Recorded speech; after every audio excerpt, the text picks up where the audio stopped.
Eto mga boss, alamin natin ang ilan sa mga nakakatuwang reaksyon dito nga ng mga NBA coaches dito nga sa naging makasaysayang trade sa NBA history dito nga para kila Luka Doncic at Anthony Davis. Ano nga ba itong sinabi ni Coach Joe Mazzulla mga boss dito sa mga reporter at talagang napatahimik na lang sila dito? Amin din natin mga boss sa nakakatuwang reaksyon ni Coach Doc Rivers patungkol nga sa naging trade na to. At ito, Shai Gilgeous-Alexander may pa-comment din dito nga sa makasaysayang trade.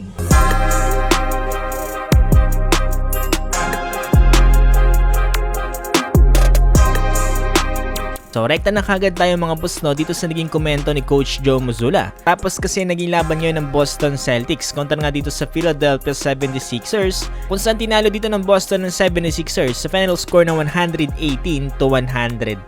Hindi kita ng laban dito pero sa uli ay nanaig pa rin itong reigning NBA champion. Dito mga boss na 24 hours matapos nga naging trade dito nga ni Luka at AD dito sa kanilang team, binungadan kagad dito ni Coach Joe Mazzulla mga boss ang mga reporter. Sinabi ba naman na wag daw siyang tatanungin patungkol nga dito sa naging trade ni Luka at Anthony Davis.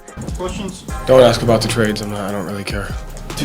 Dahil wala daw siyang pakialam dito nga sa mga nangyayaring trades. Dahil dyan napatahimik tuloy itong press conference at talagang parang wala nang maitatanong ang mga reporter dito nga kay Coach Joe Mazzulla. Halo-halo tuloy yung mga naging comments patungkol dito kay Coach Joe Mazzulla. Nagsasabi na trying so hard to be different nga daw etong si Coach Joe Mazzulla at may nagsasabi rin na he definitely cares dahil nga sa kanyang sinabi kabaliktaran nga daw. Meron namang iba na pumanig dito sa kanyang naging komento at nagsasabi na he's right, he is focusing on his team. Sa kabila ng seryosong sagot dito nga ni Coach Joe Mazzulla ay ito namang sagot ni Coach Doc Rivers ay kabaliktaran dahil medyo naging comedy. Kagaya nga daw ng lahat, ang iniisip niya dito sa una ay fake nga daw itong sinabi ni Shams Charania. Pinya pa nga dito mga boss no akala niya nga daw ay AI generated etong naging news na to. Kalaunan nga daw ay nalaman niya na totoo pala ito. Kaya naman daw nagulat siya dahil isa nga daw to talaga sa pinaka-biggest trade na silayan niya sa NBA history. Just like everyone else, I thought it was AI generated.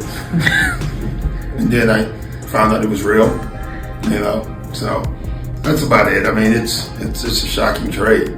You don't see it. I think I've seen a trade like this in my ever. Like this. Katawa din itong si Coach Doc Rivers pero etong si Shai Gilgeous-Alexander ay meron ding komento mga boss na patungkol nga dito sa naging trade na to.